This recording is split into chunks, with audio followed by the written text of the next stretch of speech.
Assalamualaikum warahmatullahi wabarakatuh.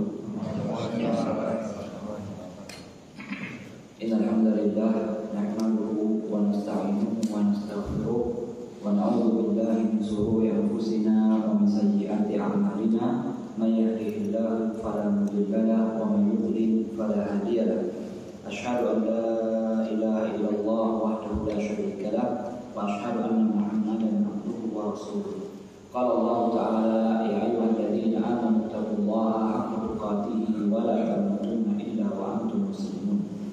Wa qala ta'ala ya ayyuhan nasu ittaqu rabbakum alladzi khalaqakum min nafsin wahidah wa khalaqa minha zawjaha wa batha minhuma rijalan katsiran wa nisaa'a wattaqullaha alladzi tasaaluna bihi wal arham innallaha kana 'alaykum raqiba. Wa qala ta'ala ya ayyuhalladzina amanu taqullaha wa qulu qawlan sadida yuslih lakum a'malakum wa yaghfir lakum dhunubakum wa may yuti'illaha wa rasulahu faqad faza fawzan 'azima. Fa inna asdaqal hadithi kitabullah wa khairal hadi hadi Muhammadin sallallahu alaihi wasallam wa syarrul umuri muhdatsatuha wa kullu muhdatsatin bid'ah wa kullu bid'atin dhalalah wa kullu dhalalatin finnar. Ma'asyiral muslimin, jamaah salat subuh rahimani wa rahimakumullah. Pertama dan utama tentunya kita senantiasa memanjatkan puja dan puji syukur kita kepada Allah Subhanahu wa taala atas berbagai nikmat dan karunia-Nya kepada kita semuanya. Nikmat yang begitu banyaknya, nikmat yang kita minta atau tidak kita minta telah diberikan Allah Subhanahu wa taala kepada kita semuanya. Dan nikmat yang begitu banyak ini yang paling utama yang harusnya senantiasa kita ingat dan kita syukuri tentunya adalah nikmat Islam, nikmat iman, nikmat kesehatan dan kesempatan sehingga kita bisa melaksanakan kewajiban-kewajiban kita sebagai hamba Allah Subhanahu wa taala. Semoga dengan kita senantiasa melakukan ketaatan, Allah senantiasa menambahkan nikmat-nikmatnya kepada kita semuanya.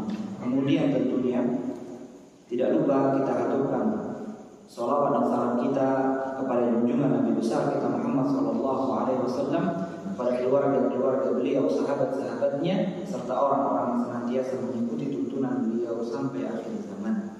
Ma'asyiral muslimin, jamaah salat subuh rahimani wa rahimakumullah. Insyaallah pada kesempatan kali ini kita kembali melanjutkan bahasan kita terkait tentang tanda-tanda kiamat besar. Di mana kita sudah menyebutkan 9 tanda-tanda kiamat besar yang disebutkan oleh Rasulullah Sallallahu Alaihi Wasallam di dalam hadis yang diriwayatkan oleh Imam Muslim dari sahabat besar Hudzaifah bin Asid Al-Ghifari. Kita membahas terkait 10 tanda-tanda besar kiamat. Itu bahasan intinya itu ada di hadis Hudzaifah bin Asid Al-Ghifari, di mana kita bacakan kembali meskipun sudah sering kita bacakan hadis ini. Beliau berkata, Hudzaifah bin Asid Al-Ghifari qala iqala an-nabiy sallallahu alaihi wasallam alaina wa nahnu natadzakar. Rasulullah itu pernah muncul kepada kami ketika kami itu dalam keadaan berbincang-bincang. Faqal, maka Rasulullah sallallahu alaihi wasallam tadzakar. Apa yang sedang kalian bincangkan? Bentuk kasih sayang seorang pemimpin kepada yang di bawahnya, senantiasa memantau keadaan mereka. Ketika mereka berbincang, itu Rasulullah ingin mengetahui apa yang diperbincangkan oleh sahabat-sahabatnya. Maka mereka menjawab, qalu nadhkuru sa'ah. Kami itu sedang menyebut tanda-tanda kiamat. Jadi kita bisa pahami di sini bahwasanya sahabat itu senantiasa dia mengingat akhir zaman, tentang mengingat hari kiamat, termasuk keimanan. Kan ini termasuk keimanan pada hari akhir yang kelima, dan mereka senantiasa memperbincangkan tentang hari kiamat. Tidak lain dan tidak bukan tentunya agar mereka senantiasa menyiapkan bekal untuk kehidupan tersebut, sehingga mereka tanda-tandanya saja mereka itu bahas. Qala innaha lan taquma hatta tarawna qablaha asra ayat. Ya, maka Rasulullah ketika mengetahui mereka berbincang tentang hari kiamat, maka Rasulullah SAW mengabarkan sesungguhnya hari kiamat tidak akan ditegakkan oleh Allah Subhanahu wa taala sampai engkau melihat atau kalian melihat itu 10 tanda-tanda besarnya. Ya, sampai engkau melihat 10 tanda-tanda besarnya. Fadzakara, maka Rasulullah menyebutkan dukhan, ya asap, ya wad-dajjal, kemudian akan munculnya dajjal, wad-dabbah, kemudian munculnya binatang melata, wa tulu asy-syamsi min maghribiha, dan terbitnya matahari dari tempat terbenamnya, wa nuzulu Isa bin Maryam, kemudian turunnya Nabi Isa alaihissalam, wa Ya'juj wa Ma'juj, kemudian munculnya Ya'juj dan Ma'juj, wa thalathatu khusuf, kemudian akan terjadi 3 penenggelaman, khasfun bil masyriq wa khasfun bil maghrib wa khasfun bi jaziratil Arab. Ya, akan ada penenggelaman di wilayah timur, di wilayah barat, dan di jazirah Arab sendiri. Wa akhiru dzalika, dan yang terakhir dari tanda-tanda tersebut, narun takhruju minal yamani tad'un nasa ila masyriq. Dan terakhir tanda-tanda tersebut adalah api yang keluar dari perut bumi yang disebutkan dari Yaman, yang akan mengiring manusia menuju perkumpulan mereka. Nah, kita sudah sebutkan bahwasanya hadis ini, ya, urutan itu tidak menunjukkan terkait urutan tanda-tanda tersebut. Ya, karena apa? Kita sudah sebutkan sebelumnya, ini selalu saya ulangi, bahwasanya ketika kita membaca, ya, atau mengumpulkan, ya, tanda-tanda besar hari kiamat 10 ini, pasti kita akan dapati hadis tersebut apa? Tidak berurutan. Terkadang yang pertama disebutkan dukhan, nanti hadis yang lainnya disebutkan yang pertama muncul itu nuzul Isa, nanti di hadis yang lainnya yang pertama disebutkan itu dajjal. Ini menunjukkan, ya, perbedaan riwayat dalam setiap hadis yang menerangkan terkait 10 tanda-tanda besar kiamat. Ini menjelaskan kepada kita bahwasanya periwayat hadis, ya, periwayat hadis tidak mementingkan urutan kejadiannya. Ya, periwayat hadisnya itu tidak mementingkan urutan kejadiannya. Kok bisa? Ya, mereka tidak mementingkan urutan kejadiannya karena Rasulullah sendiri tidak pernah yang menjelaskan kepada mereka terkait urutan pastinya. Ya, terkait urutan pasti. Ada pun urutan-urutan yang disebutkan dalam kitab-kitab ulama itu merupakan ijtihad mereka. Ya, ijtihad mereka, sebagaimana kita ketahui ijtihad itu bisa salah, bisa benar. Ya, jikalau salah dia mendapatkan 1 pahala, jikalau benar dia mendapatkan dua pahala. Ya, akan tapi tidak ada seorang penulis pun, ya, seorang ulama pun yang berani memastikan bahwasanya inilah urutan sebenarnya. Ya, oleh karena itulah kita menjelaskan 10 tanda-tanda besar kiamat ini terkait dengan susunan yang disebutkan oleh Hudzaifah bin Asid, yani Al-Ghifari. Tapi yang pasti yang disebutkan oleh Hudzaifah bin Asid di sini adalah Rasulullah bersabda wa akhiru dzalika. Ya, dan terakhir dari 10 tanda-tanda tersebut adalah api yang keluar dari Yaman yang mengiring manusia menuju perkumpulannya. Nah, itu kan disebutkan di sini, ya, akhir. Ya, ini merupakan tanda akhir yang akan kita bahas. Akan tapi, ya, jikalau kita melihat misalnya dari Imam Bukhari dalam sahihnya, itu dalam kitab Ahaditsul Anbiya, yakni hadis-hadis terkait Nabi, itu maka kita dapati bahwasanya Anas radhiyallahu taala anhu itu menyebutkan bahwasanya anna Abdullah bin Salam lamma aslama sa'ala Nabi sallallahu alaihi wasallam an-masail. Ya, Abdullah bin Salam itu termasuk pembesar dan ulama Yahudi, ya, sebelum masuk Islam. Ketika beliau masuk ke dalam Islam, maka beliau ini ingin bertanya kepada Nabi Shallallahu Alaihi Wasallam terkait sebuah permasalahan yang hanya diketahui oleh Nabi melalui kitab-kitab yang sudah dipelajari oleh Abdullah bin Salam. Jadi antara pertanyaan yang ditanyakan kepada Nabi Shallallahu Alaihi Wasallam adalah ma'awwal asratis saah, apa tanda hari kiamat yang paling pertama? Ma'awwalu yani asrati as-sa'ah. Faqala an-nabi sallallahu alaihi wasallam amma awwal asrati as-sa'ati fanarun tahsyurun nasa minal masriq ilal maghrib. Tanda pertama hari kiamat adalah api yang akan menggiring manusia dari timur menuju barat. Kenapa saya bawakan hadis ini? Ya seolah-olah hadis ini bertentangan. Ya pada hadis Hudzaifah bin Asid al-Ghifari disebutkan wa akhiru dzalika. Siapa yang menyebutkan? Rasulullah sendiri. Akan tapi ketika ditanya oleh Abdullah bin Salam, apa tanda pertama munculnya hari kiamat? Maka Rasulullah menjawab, qala nabiyyu fanarun tahsurun nas minal masriq ilal maghrib. Nah, di sini para ulama itu dengan mudah yang mengajarkan, menjelaskan kepada kita bagaimana cara menggabungkan dua hadis ini. Karena apa? Karena sejatinya dua hadis ini tidak sama sekali bertentangan. Karena nggak mungkin, ya ada dua hadis sahih dia saling bertentangan. Itu nggak mungkin. Ya, bagaimana cara menggabungkan dua hadis ini? Ya, hadis Hudzaifah bin Asid al-Ghifari ketika Rasulullah bersabda wa akhiru dzalika itu menunjukkan bahwasanya tanda terakhir ketika bumi ini sudah tidak ada lagi, itu adalah tanda terakhirnya itu ketika bumi ini akan hancur dulu rantah lebur, ya tidak ada sisanya. Itu tanda akhirnya adalah api yang keluar dari perut bumi, khususnya dari negeri Yaman pertama. Nah, setelah itu tidak akan ada lagi, akan musnah semua itu bumi. Nah, baru setelah itu jika kita tilik, ya setelah itu ada kejadian lagi. Ya, setelah kejadian api ini akan ada lagi kejadian selanjutnya. Apa itu? Itulah huru hara kiamat. Itulah huru hara kiamat.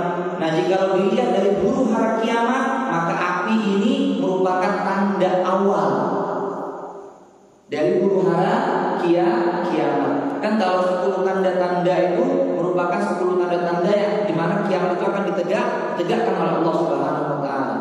Nah, ketika kiamat itu ditegakkan oleh Allah Subhanahu wa taala, apa tanda yang pertama? Adalah api yang keluar dari negeri Yaman. Ya, ketika manusia itu dikumpulkan, di mana tempatnya nanti kita akan bahas. Ketika manusia itu dikumpulkan di satu tempat oleh api tersebut, maka apa yang terjadi setelah itu? Apa yang terjadi setelah itu? Yang terjadi setelah itu, malaikat Israfil Allah perintahkan untuk meniup trompetnya, meniup sangkakalanya. Ya, para ulama berselisih berapa kali ditiup sangkakala ini. Ada yang mengatakan 3 kali, ada yang mengatakan 2 kali, dan ini yang rajih. Ya, ketika malaikat Israfil diperintahkan oleh Allah Subhanahu wa taala meniup trompetnya, maka yang paling pertama mendengar adalah laki-laki yang sedang memberikan minum untanya. Ya, seketika itu, ketika didengar suara trompet tersebut, orang tersebut kaget, kemudian mati. Yang meninggal dunia, kemudian diikuti oleh orang-orang yang lainnya yang di pasar-pasar mendengarnya kaget, kemudian mati. Semuanya, manusia, jin, hewan, ya, bahkan malaikat sendiri itu meninggal dunia ketika mendengar suara trompet tersebut. Ya, tersisa hanya Allah Subhanahu wa taala, kemudian malaikat Israfil, kemudian malaikat maut itu sendiri, dan malaikat Jibril. Ya, kemudian Allah Subhanahu wa taala memerintahkan ya malaikat maut mencabut nyawanya Israfil. Kemudian Allah memerintahkan malaikat maut mencabut nyawanya sendiri. Tersisa hanya Allah dan malaikat Jibril. Ini menunjukkan bahwa malaikat Jibril ini malaikat yang paling mulia. Barulah Allah Subhanahu wa taala mematikan malaikat Jibril. Kemudian Allah Subhanahu wa taala wa yabqa wajhu rabbika dzul jalali wal ikram. Yang tidak ada sedikit pun yang hidup pada waktu itu hanya Allah Subhanahu wa taala. Di sanalah Allah Subhanahu wa taala mengatakan aina anal malik. Akulah raja, aina mulukid dunia. Di manakah malaikat, di manakah penguasa bumi? Anal malik, akulah raja. Aina man yatakabbar, di manakah orang-orang yang congkak, orang-orang yang sombong ketika mereka menjadi penguasa. Anal malik. Inilah tafsir dari firman Allah Subhanahu wa taala, Maliki yaumiddin. Penguasa hari pembalasan.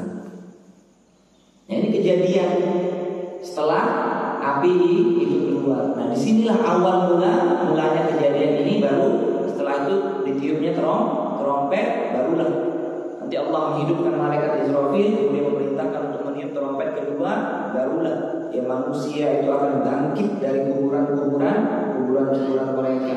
Al-qari'atu mal-qari'atu wa ma adraka mal-qari'ah. Al-qari'ah itu suara tiupan trompet itu. Tahukah kamu bagaimana tiupan trompet tersebut? Yauma yaqumun nasu kal farasil mabthus. Ya, di mana manusia itu dibangkitkan seperti lawan yang bertebaran. Ya, ketika ditiup trompet Israfil yang kedua, maka semua manusia wa akhrajatil ardu athqalaha, dan bumi itu mengeluarkan beban beratnya. Apa beban beratnya Pak Bumi? Ya, manusia dari sejak zaman Nabi Adam sampai akhir umat Muhammad sallallahu alaihi wasallam, ya semua dikeluarkan beban beratnya. Adapun hewan itu berselisih para ulama. Enggak penting kita membahas hewan apakah dibangkitkan apa tidak. Yang jelas manusia itu beban berat bumi akan dibangkitkan semuanya. Ya tidak bersisa. Ya, orang-orang kafir ketika dibangkitkan, apa yang mereka katakan? Ya wailana man ba'athana min marqadina. Dalam surat ya Yasin. Celaka kami, siapa yang bangkitkan kami dari tempat tidur kami?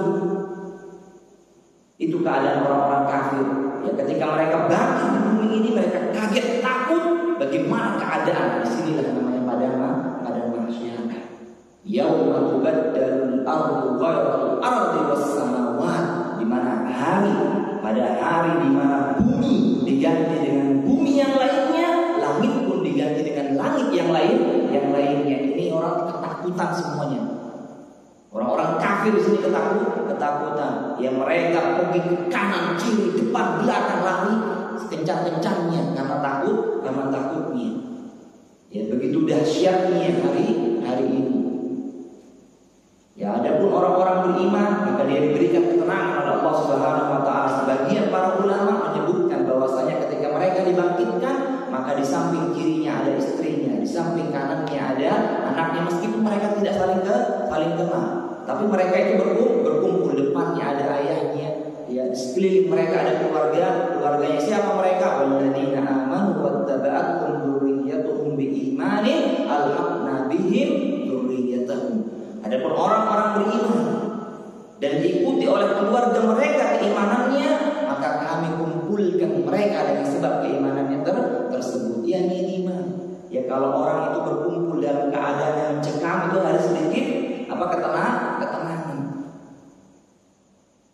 Ya, itulah keadaan manusia ketika hari kiamat. Baru setelahnya nanti ada namanya hisab. Ya, ada haud itu terjadi semuanya di padang mahsyar ala qauli ar-rajih. Dan insyaallah ya kejadian ini nanti mungkin akan kita bahas setelah pembahasan 10 tanda hari akhir ini, karena panjang ini bahasannya sangat panjang. Ya, ketika api itu keluar kemudian terjadi huru hara kiamat itu sangat panjang pembahasannya sampai sirat, kemudian barulah ya manusia itu nanti akan ada yang cemplungkan ya sebentar sekali ya di surga.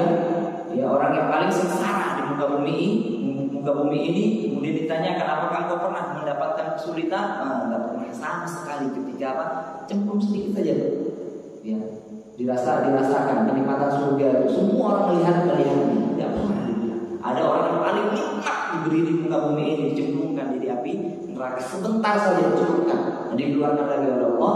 Kemudian ditanya, pernah mendapatkan kenikmatan? Sekali.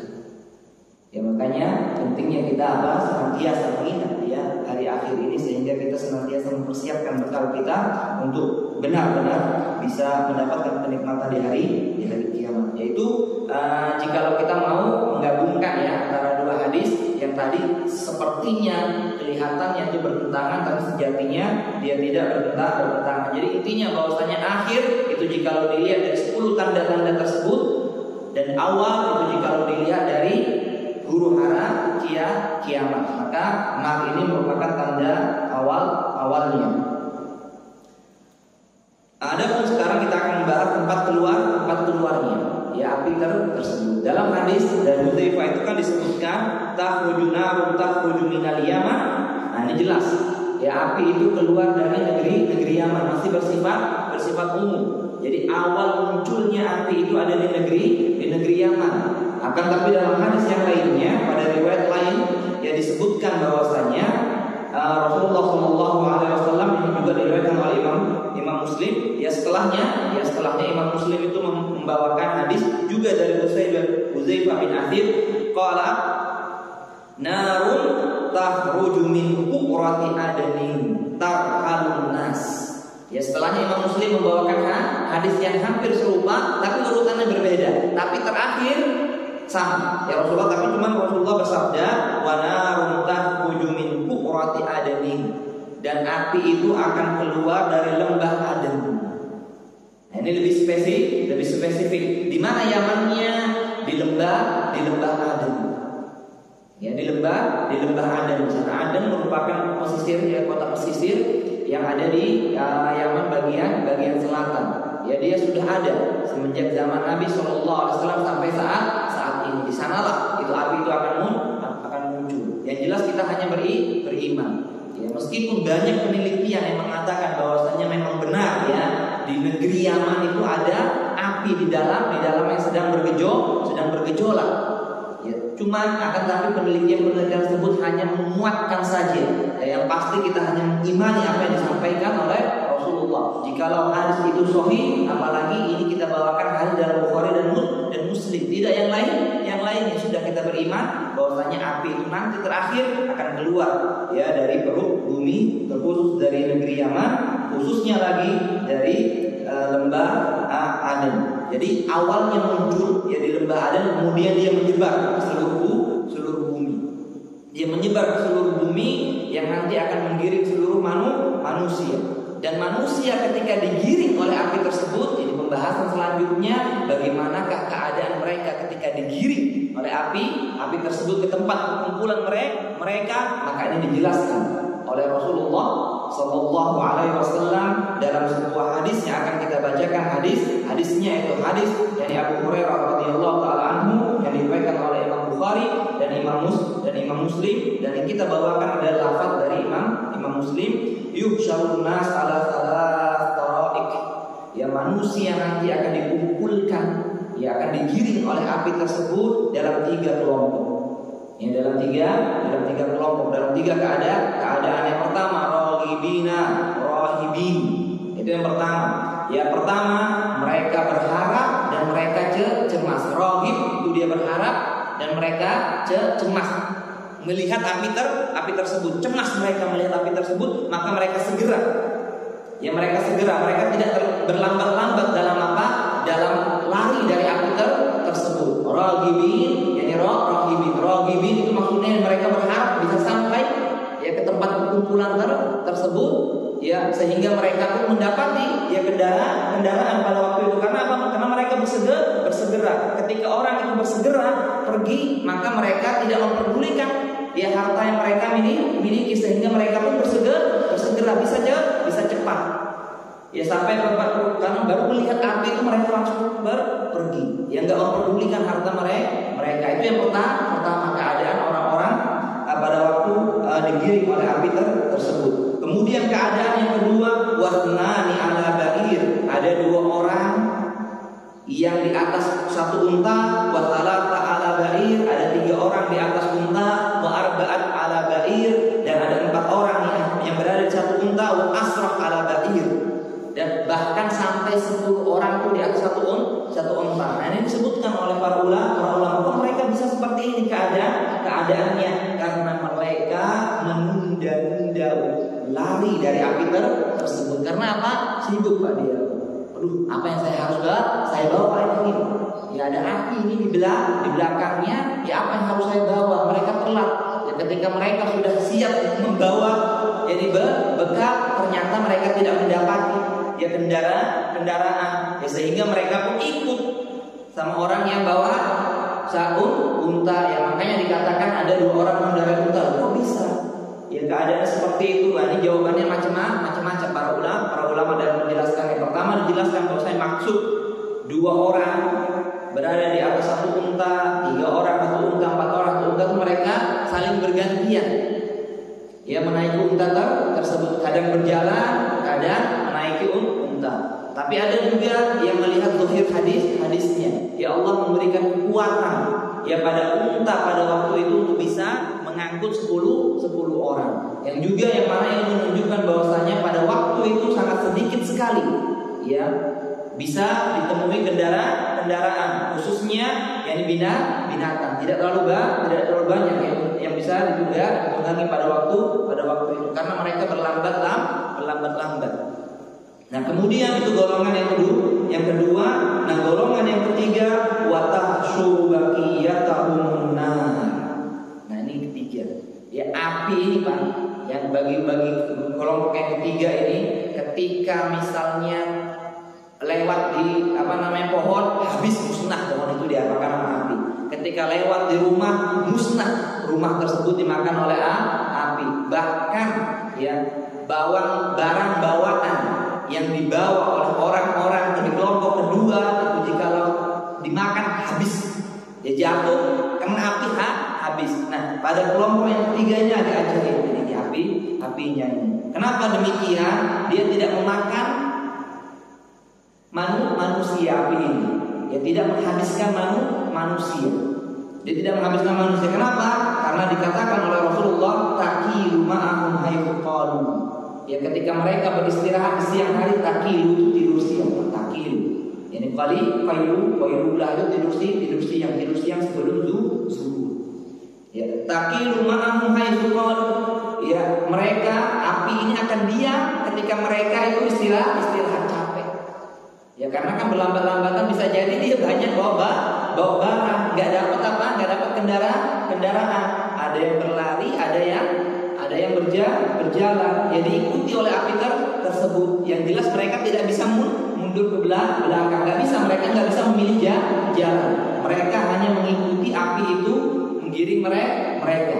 Nggak ada jalan keluar. Ya, ketika mereka beristirahat, api itu diam. Watabitu haitsu batu. Dan ketika mereka di malam hari istirahat, api ini juga ngikut diam. Wa tusbihu ma'ahum haitsu asbahu. Dan ketika mereka di pagi hari, api itu ada di belakang mereka. Ketika mereka di sore hari, api itu ada di belakang mereka. Itu keadaan golongan manusia yang ketiga di sini. Ya, senantiasa diikuti api sampai kepada tempat perkumpulan manusia pada waktu itu. Nah, ketahuilah bahwasanya manusia pada waktu ini itu tidak ada yang baik. Semua manusia pada waktu ini buruk. Karena apa? Karena hadis Nabi Shallallahu Alaihi Wasallam. Jadi jangan kita anggap golongan yang pertama itu ada orang-orang baik yang bukan. Ya, tapi mereka ini menyelamatkan diri, mereka bersegera menyelamatkan diri mereka nggak peduli mereka dengan harta mereka. Bukan berarti mereka orang baik. Ya karena apa? Karena Rasulullah Shallallahu Alaihi Wasallam dalam sebuah hadis, ya Abdurrahman bin Sam'ah al-Mahri itu berkata bahwasanya Rasulullah Shallallahu Alaihi Wasallam bersabda, la taqumu sa'ah illa ala siratil haqqi. Ya, hari kiamat ini tidak akan ditegakkan melainkan bagi orang-orang yang paling buruk. Hum syarrun min ahli jahiliyah. Mereka lebih buruk daripada orang-orang jahiliyah. Dan tanda keburukan mereka apa? La yad'una Allah bi syai'in illa raddahu 'alaihim. Ya tidaklah mereka berdoa kepada Allah ya orang itu meskipun keadaan sebagaimana buruknya, seringnya dia bermaksiat, ya apabila mendapatkan musibah yang sangat berat seperti misalnya dikepung dengan api ini, mereka tetap akan berdoa kepada Allah Subhanahu wa taala. Itu fitrahnya. Ya, pasti dia akan berdoa kepada Allah. Kemudian apa? Illa raddahu Allahu 'alaihi. Ya, Allah tolak doa mereka. mereka. Tanda keburukan seorang itu Allah menolak doa mereka. Makanya kita yang ini diajarkan oleh Rasulullah SAW berdoa, Allahumma inni a'udzubika min ilmin la yanfa'. Ya Allah, aku berlindung kepadamu dari ilmu yang tidak bermanfaat. Wa min qalbin la yakhsha, dan dari hati yang tidak khusyuk. Wa min nafsin la tasda', dan dari jiwa yang tidak pernah kenyang. Ya dari harta, wa min da'watin la yustajabu laha, dan dari doa yang tidak dikabulkan.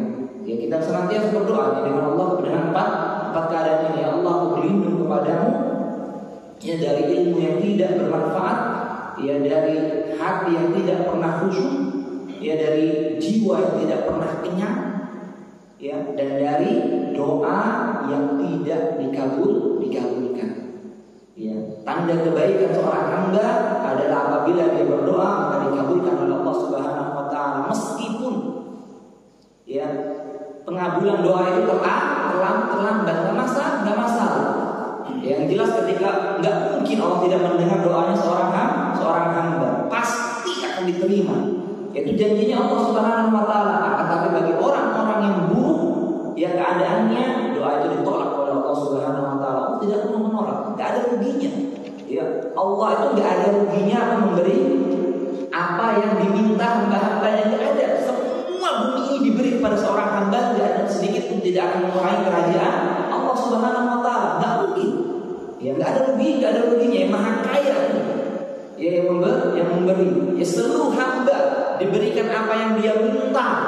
Ya mereka meminta seluruh bumi dan isinya diberikan oleh Allah semuanya, tidak sedikit mengurangi kerajaan Allah Subhanahu wa taala.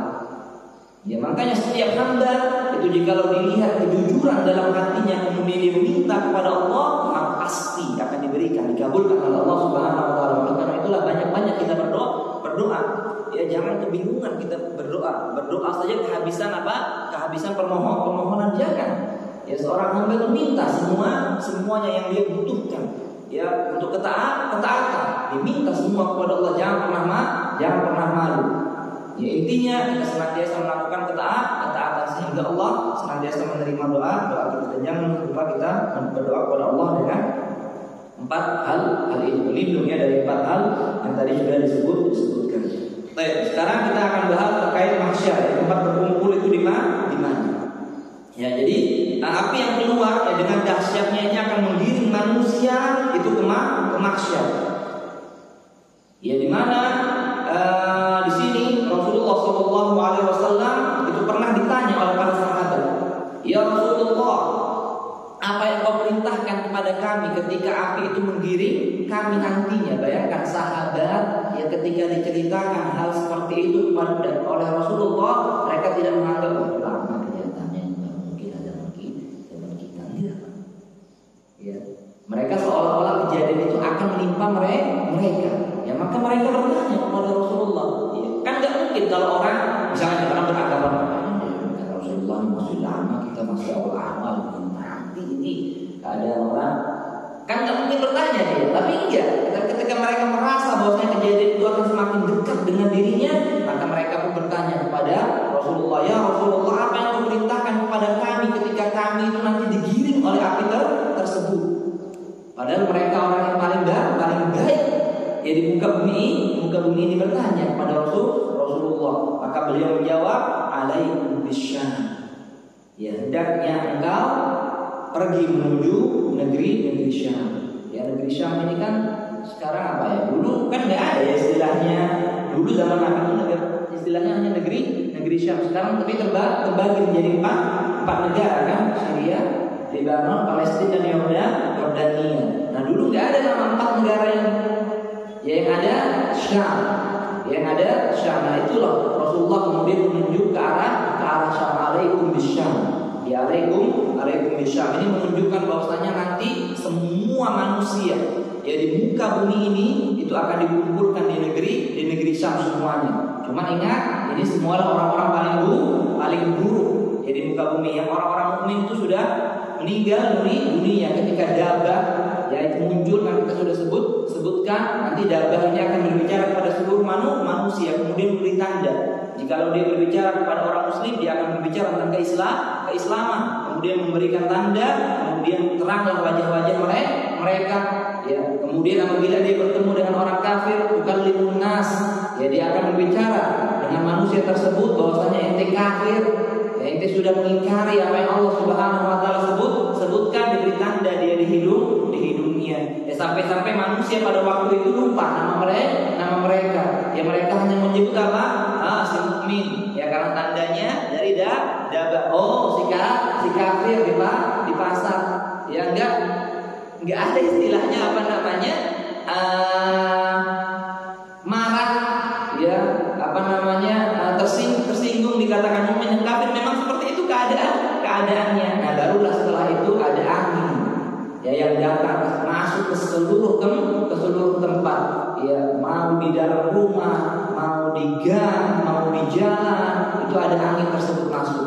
Ya apabila angin tersebut mengenai orang-orang mukmin, maka orang tersebut meninggal dunia. Ya orang kafir enggak? Ya biasa. Ya angin biasa. Soalnya angin biasa. Yang enggak meninggal orang mukmin meninggal. Nah baru setelah itu kejadian ini. Ya keluarnya api. Jadi semua adalah orang-orang buruk, kemudian nanti akan digiring ke negeri Syam. Innakum mahsyurun. Ya dalam hadis yang lain Rasulullah mengatakan sesungguhnya kalian itu nanti akan dikumpulkan. Wa nabiyadihi Syam. Ya kemudian Nabi menunjuk ya dengan tangannya negeri Syam, rijalan, ya dalam keadaan rijal, yaitu berjalan kaki, wa rukbanan, ada yang mengendari wa tajurru ala wujuhikum, dan ada yang diseret wajahnya. Ya maksudnya diseret, ya digiring oleh api tersebut. Mau bagaimana keadaan mereka tetap akan digiring ke negeri Syam. Ya ini juga menunjukkan, disebutkan oleh para ulama, ya bahwasanya ini menunjukkan juga keutamaan negeri Syam. Ya negeri Syam ini merupakan negeri yang banyak peristiwa penting Pak ya yang terjadi dalam Islam itu di negeri Syam. Ya sekarang nuzul Isa, ya turunnya Nabi Isa itu di mana? Di Syam. Ya. Kaum muslimin memerangi Dajjal di mana? Di negeri Syam. Jadi Isa yang membunuh Dajjal di Bab Lut, ya di pintu Lut di mana? Di Syam.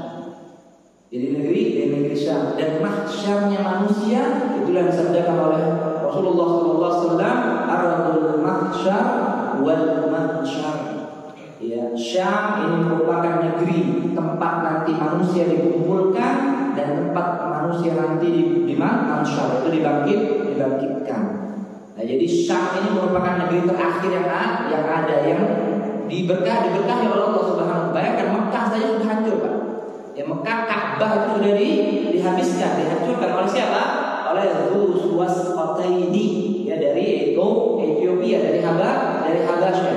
Ya, pada awalnya orang Habasyah ingin menghancurkan Ka'bah, dihalangi oleh Allah Subhanahu wa taala. Tapi pada akhir zaman, ya ditakdirkan lagi siapa yang ingin menghancurkan Ka'bah? Orang Habasyah. Orang Ethiopia namanya Dzu Wasqataini. Habis Ka'bah hancur.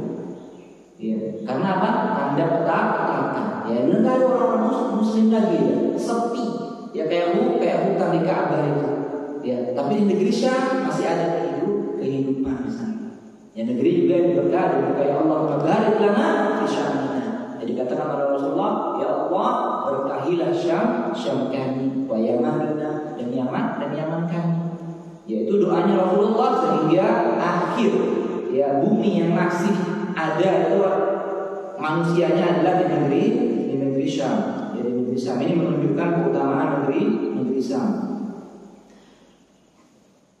Nah, kemudian di sini juga disebutkan bahwasanya kejadian ini, ya ingat mahsyar di sini maksudnya bukan mahsyar daripada mahsyar. Jadi mahsyar itu ada dua. Ya, mahsyar yang nanti api itu menggiring manusia di negeri Syam, itu mahsyar yang ada di dunia. Nah, di situ dikumpulkan semua manusia, barulah nanti setelah itu ada kejadian, barulah mereka nanti masuk kepada mahsyar di akhirat.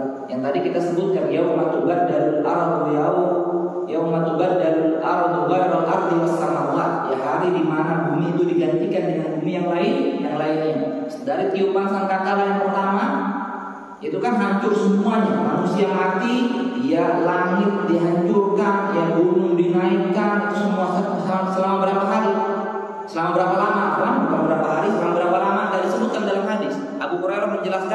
40 saja. Ya, dari tiupan sangkakala pertama dan tiupan sangkakala kedua itu ada 40 jarak yang enggak disebutkan 40 hari, 40 minggu, ya 40 tahun, 40 bulan enggak disebutkan. Yang jelas 40. Dalam keadaan seperti itulah Allah nanti akan mengganti bumi. Ya kan dihancurkan ini bumi ini dihancurkan oleh Allah Subhanahu wa taala. Barulah tiupan sangkakala ya jadi bumi yang lainnya. Itu nanti insya Allah mungkin kita akan bahas pada kesempatan pengajian yang akan datang di Bismillah Ta'ala. Ya, jadi intinya bahwasanya mahsyar di sini terjadinya di dunia. Jadi nanti di dunia itu akan semua manusia itu akan dikumpulkan. Ya manusia akhir. Ya tidak semuanya. Ya ini mahsyar di dunia. Ya adapun mahsyar di akhirat kelak itu berbeda. Seluruh manusia dari zaman Nabi Adam sampai akhir umat Muhammad itu akan dikumpulkan di mahsyar di hari kiamat, di kiamat kelak. Ya inilah ya, yang bisa sedikit saya sampaikan pada kesempatan kali ini. Ya lebih kurangnya kami mohon maaf. Insyaallah ya pada kesempatan yang akan datang kita akan kembali melanjutkan terkait tentang peristiwa atau hari kiamat. Jadi insyaallah pengajian kita khususkan terkait dengan iman pada hari akhir. Ya semoga dengan kita senantiasa membahas hari akhir ini kita bisa senantiasa mengingat, ya minimal kita senantiasa mengingat kematian kita, karena kematian kita itu merupakan kiamat kita, meskipun kita tidak berjumpa dengan kiamat dan tidak kita berharap untuk melihat tanda-tanda kiamat akhir ini. Wallahu ta'ala bishawab. Sebelum kita tutup mungkin ada beberapa pertanyaan yang bisa diajukan terkait tentang tanda-tanda yang kiamat ini.